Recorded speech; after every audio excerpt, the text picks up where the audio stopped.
I'm Marquis Hoskins, and this is my week 2 presentation.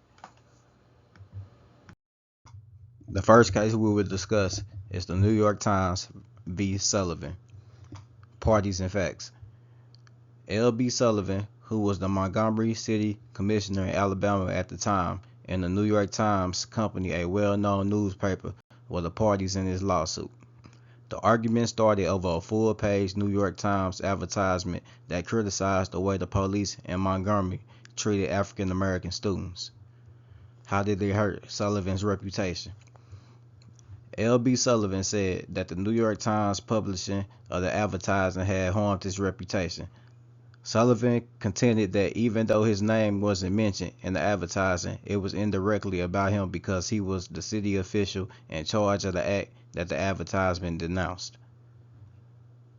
The key elements of defamation and Sullivan's burden of proof. False statements that damage a person's reputation are referred to as defamation.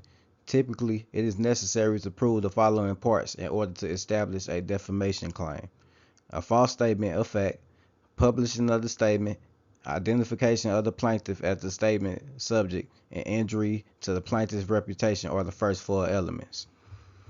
Since L.B. Sullivan was a public figure in this case, he was held to be a higher burden of proof.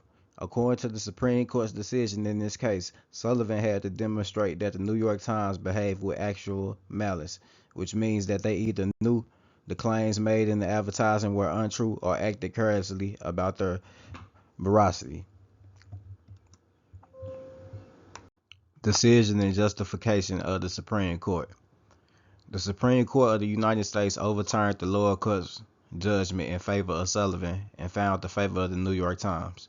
The court determined that as long as the representations were not intentionally misleading, the First Amendment authorized the publishing of the advertisement, even though some of his claims were untrue. Conclusion. The court's ruling was supported by the understanding of the crucial role that freedom of the press and speech play in a democratic society. It stressed the value of encouraging vigorous and unrestrained discussion, particularly when it involves public authorities. The court came to the conclusion that in order to maintain an honest and active public dialogue, public leaders must put up with a certain degree of defamation and criticism. Gertz V Welch.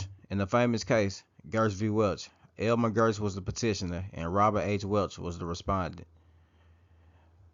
Gertz was seen as a private individual rather than a well-known figure. The case allegations against Gertz and the Americans' opinion piece suggested that he was a communist frontier and a Leninist. According to the paper, Gertz was allegedly involved in a plan to smear law enforcement personnel. Unfortunately, in this case, little was done to confirm the accusations. Robert Welch replied on the data obtained from other parties and did not conduct a complete review or verification of the instances prior to publishing the article. This lack of address and affirming the accuracy of the allegations will eventually become a significant factor in this case's outcome. As a result of these bogus claims, Gertz's reputation failed. As a respected lawyer and community leader, false accusations that he was an extreme supporter of socialist ideas harmed his personal and professional reputation.